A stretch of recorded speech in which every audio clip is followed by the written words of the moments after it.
Sa video ito, i-share ko sa iyo, bago ka mag-live, kailangan gawin mo muna to. Kasi, importante ito. Okay? So, proceed tayo sa Facebook. Okay?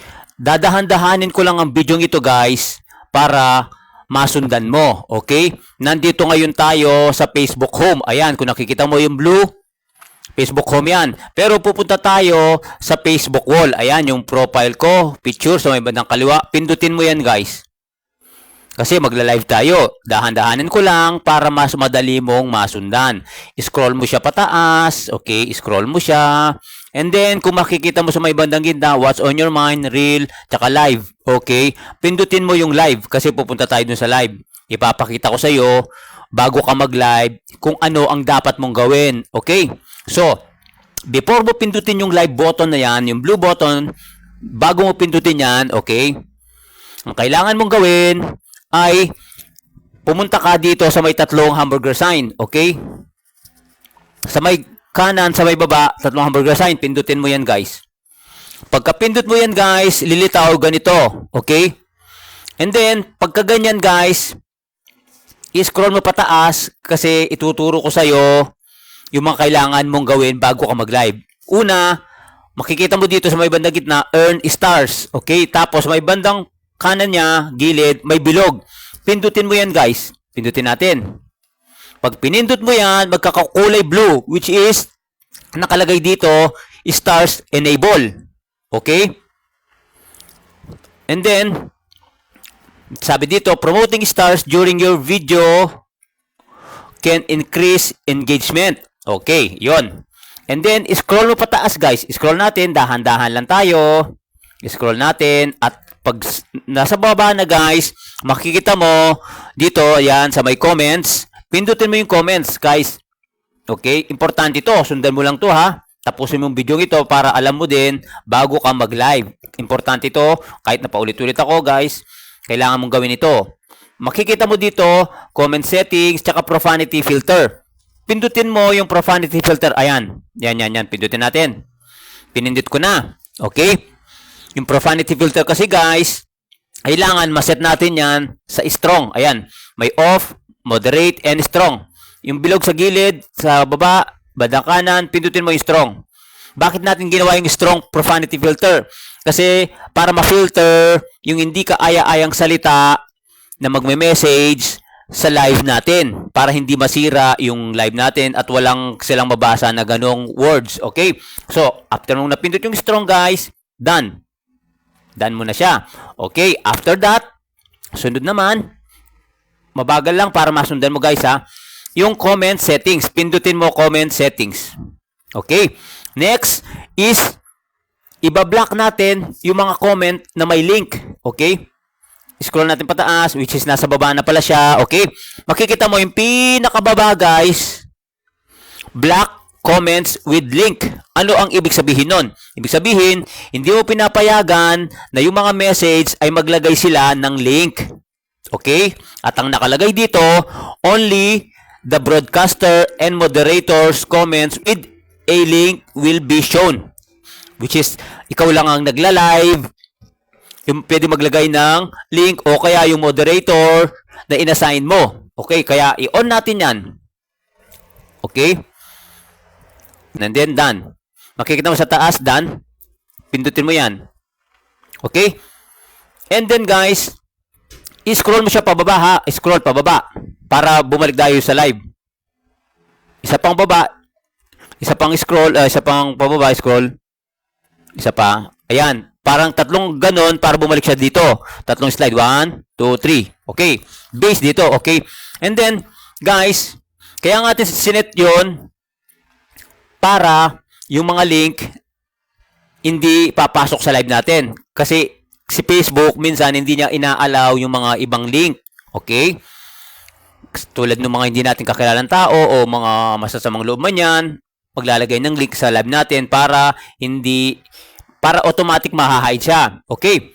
Before mo press yung live, gagawin natin, maglagay tayo ng description. Nakikita mo dito yan, tap to add a description. I-tap mo muna yan kasi maglalagay tayo ng description sa live mo. para kung sino makakita ng live mo, makabasa nila yung about do sa video mo. For example, itap ko to, description. Okay? Magsulat tayo ng kunwari, ganito sabihin natin. Hello. Example lang to join ka.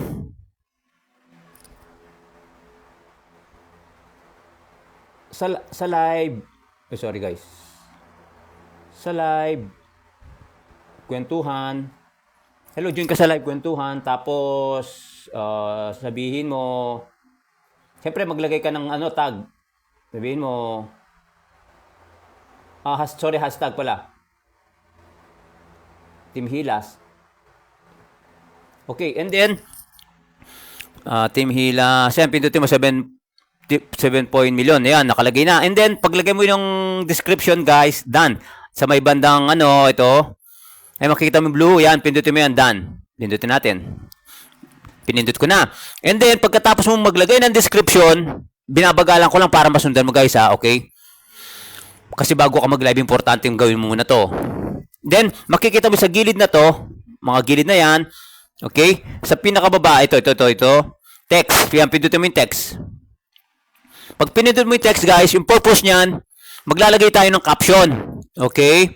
So, maglalagay tayo ng caption. Sabi mo, guys, tara.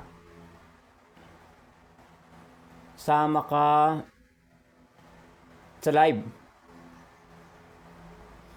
Guys, tara, sama ka sa live. Shout out kita. Ayan. For example, pag na-type mo na yan, kung may makikita mo sa may bandang gitna yan, okay, yan, pindutin mo yung may capital A, tsaka small a. Para kung gusto mo anong design, pipindutin mo lang yan, pipili ka. Dalawa lang pala dito, guys. Pero ito ako gusto ko to. At kung gusto mo palitan ng kulay, guys, itong sa may parang color niya sa may bandang gilid dito, ito, yan. Pindutin mo yan.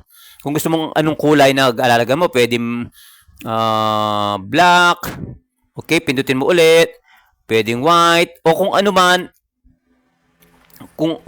ang gusto mong ilagay na kulay. Okay? Tapos pag gusto mo na 'yan, ako kasi gusto ko white para maganda mas maliwanag yung black na letter. And then done mo. Yung nasa taas yung done hindi to, nasa taas yun. Naka-done na yon. And then drag mo siya kung saan mo gustong ilagay, okay? Ayan, kamay ko, guys. Ayan, sumusunod siya. Okay? Ayan, lalagay natin sa taas. I-drag mo siya. Igitna natin. Yun, pagkatapos yan, guys, nakikita mo yung save sa baba. Sa gitna. I-press mo yung save. Press natin. Save. Okay. Tapos sabay baba, may nakalagay na show now. Di pakita natin. Sabi kasi show now. Add the sticker now and viewers can see them as soon as you go live. Okay, makikita ng mga viewers natin once na naka-live na tayo. And then, show now. And then, guys, yan, nakalagay na sa taas. Guys, sama ka sa live, shoutout kita. Ayun. Ayun, guys. Ganun lang kadali. Okay? Bago pindutin yung go live, guys, at least, uulitin ko lang, nakasend na yung star mo. Ayan, nakalagay stars, earn stars. And then, pangalawa, ay naka-profanity filter. Okay, which is yung mga hate words, hindi magaganda salita, ay hindi lilitaw dun sa live message mo, mga mag-message. Okay, ang pangatlo, guys, yung mga ibang tao na may gusto mag-send ng mga link sa live mo, maha-hide, hindi makikita ng mga ibang kasama or naka-join sa live.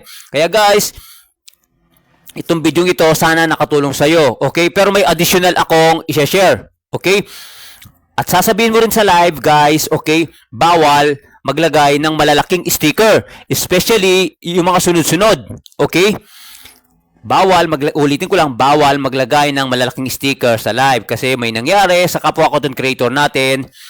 Nag-send siya ng sticker, sunod-sunod, 4, 1, 2, 3, 4, malalaking sticker, biglang nawala yung live. Based on their experience. Pero sa atin, iwasan na muna natin yon.